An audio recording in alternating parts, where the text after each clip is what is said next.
Sveikta, Harijs! Jautājums policijai, prokuratūrai, korupcijas novērošanas birojam.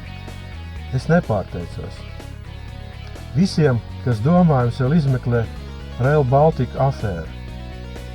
Vispirms neliels audio fragments no Armanda Broka podkāsta sarunā ar žurnālistu Paulu Timrotu. Ko tu par to Rail Baltica domā? Tas ir tāds, ja tas nebūtu pa īstam, būtu reāli smieklīgi.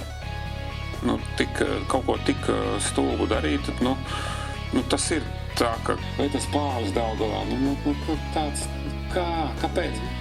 Tas ir tā radošā daļa, bet tā otra daļa, mēs tā kā vienojāmies, man vilcieni šausmīgi patīk, es pat esmu bērniem grāmatu vilcieniem sarakstījis, un man vilcieni ļoti tā kā liekas baigi iedzīgais transporta veids. Mēs tā vienojamies ar Igauniem un Lietuviešiem un tālāk Poliju, Vāciju, mēs varēsim fiks aizraut ar vilcienu cauri. Tad darām kopā. Es atceros, tā, kad tas Rail Baltica sākās, taisījām sižetu. Kā būs?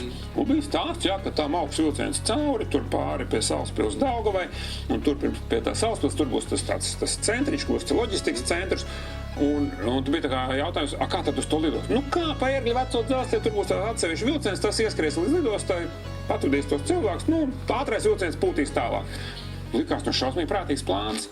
Forši, Igauniem labi, viņi brauks par taisno uz Berlīnu, mēs arī iekāpsim Salaspilī, mauksim tālāk. Tagad kaut kādi šitie te blēži kosmonauti, kas uzceltās mūsu Ēģiptes piramīdu parādīs, viņi gribēja iemānīt, laikam, cik es saprotu, lai tas vilciens iebrauc Rīgā un izbrauc ārā.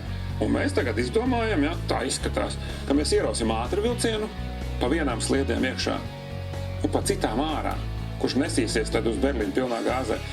Apkārt vilcienam viss mirst, tur jābūt tukšai zonai, jābūt sētām, kādai infrastruktūrai, tur nevar staigāt cilvēki. Mēs uztaisīsim tādu grāvi trakāku pa Daugavu, vēl kaut kur cauri Rīgai, un otru grāvi, otrā krastā vēl sliktāku par Daugavu, kas traucē satiksmē, neļauj darīt neko šitā. Kur tur ir saprāts kaut vienā solī? Es to nesaprotu vispār. Kā?